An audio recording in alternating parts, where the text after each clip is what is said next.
얼마 전 중국 환경부 대변인이 한국의 미세먼지는 중국 탓이 아니라는 취지의 발언을 하면서 논란이 일었습니다. 중국 정부 차원에서 이 문제를 공식적으로 언급한 건 처음이어서 더욱 주목을 받았는데요.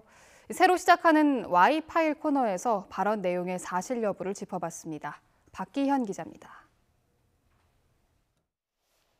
서울의 오염물질은 주로 현지 배출에서 유래한다.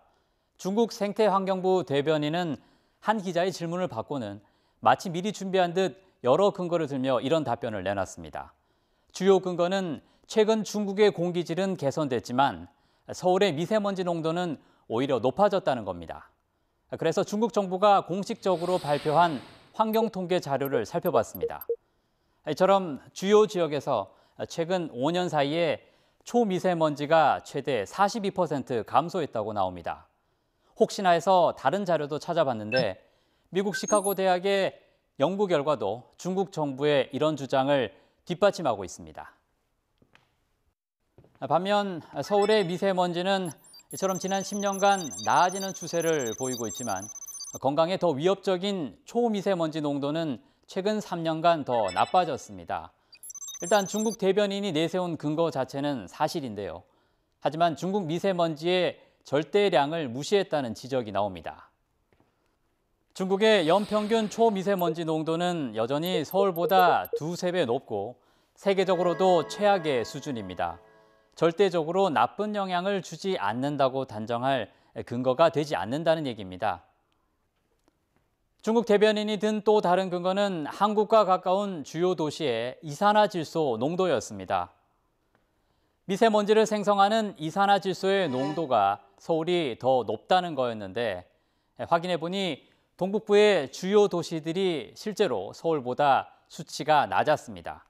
하지만 미세먼지가 생성되는 데는 이산화질소뿐만 아니라 황산화물도 주요 원인인데 이 부분은 언급하지 않았습니다.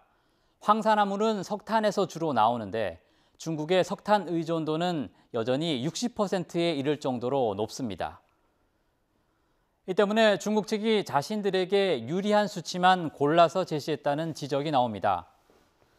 이런 허점에도 불구하고 중국의 영향을 정확히 파악하는 건 쉽지 않은 일입니다.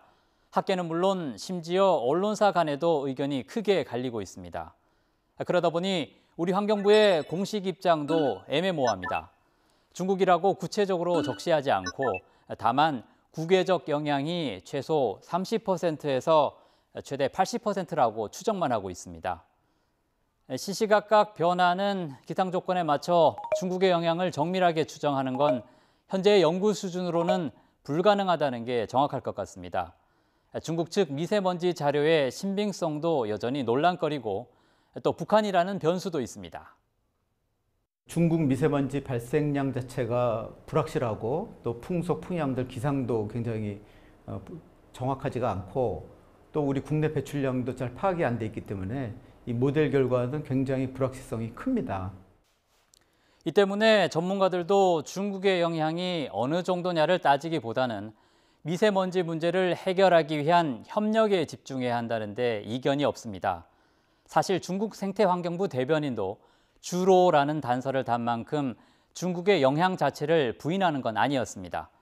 그래서 그동안 한국의 미세먼지에 대해 침묵하던 중국 정부가 이번에 공식 반응을 내놓은 게 오히려 잘된 것일 수 있다는 분석도 나옵니다.